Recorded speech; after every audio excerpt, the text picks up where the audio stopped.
Have a look at this. This is a bioplastic made from a biopolymer extracted from red algae called agar. And you can make this one pot on a stove, so in your kitchen. So it's made out of water, some glycerin for extra flexibility, and agar from seaweed. And so what you can do is actually just bring the ingredients up to just below boiling point, and then you cast it, you just pour it out onto a flat surface like a cookie sheet, for example, and then let it dry. And it dries into this really beautiful, quite soft and flexible plastic that could be used to cover food. It's actually edible, and you can also make it into a bag, for example. And the great thing is that it degrades very rapidly and naturally, and it's actually a release of nutrients that is beneficial for ecosystems. And you can see that this actually, just with a variation in cooking temperature, creates a more or less thin or rigid material. So this is actually much more delicate, and that was just a little bit less cooking time. So you can see just by varying the process, really small amounts, you can create a different performing material. The same thing goes in terms of a principle here, where you have a combination of gelatin and agar, again from the red algae, and glycerin and water. And here you have three different proportions of those same ingredients. So the same material system, the same set of ingredients, can be used in different combinations to make different performing materials. So this is with only half a tablespoon of agar, so quite thin and flexible. This one with is 1 tablespoon, so a little bit more opaque.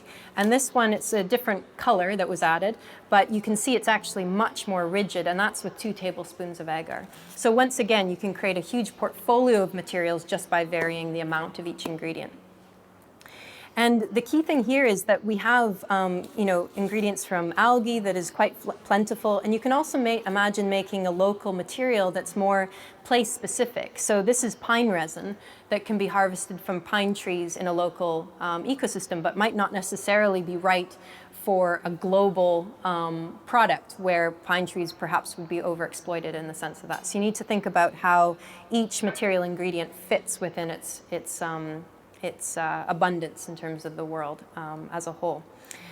Then we can get to the composites. And composites, when you use life-friendly chemistry, actually can be harnessed as a starting point for innovation because they can be disassembled afterwards. This is a composite of a gelatin-based bioplastic and clay, so an ochre-based clay, which creates a really nice, very strong, actually, leather-like material. And then other composites can be made by having the ingredients actually infill into the bioplastic itself. So this is some straw that has been ground into a fine kind of dust.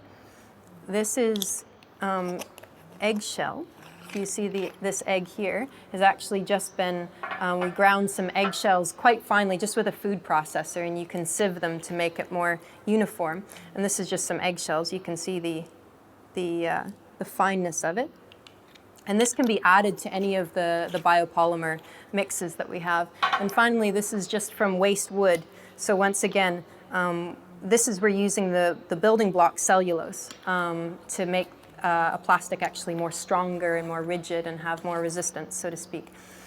So these ingredients are, again, plentiful in the natural world and can be harnessed in different combinations to create a whole wide variety of materials.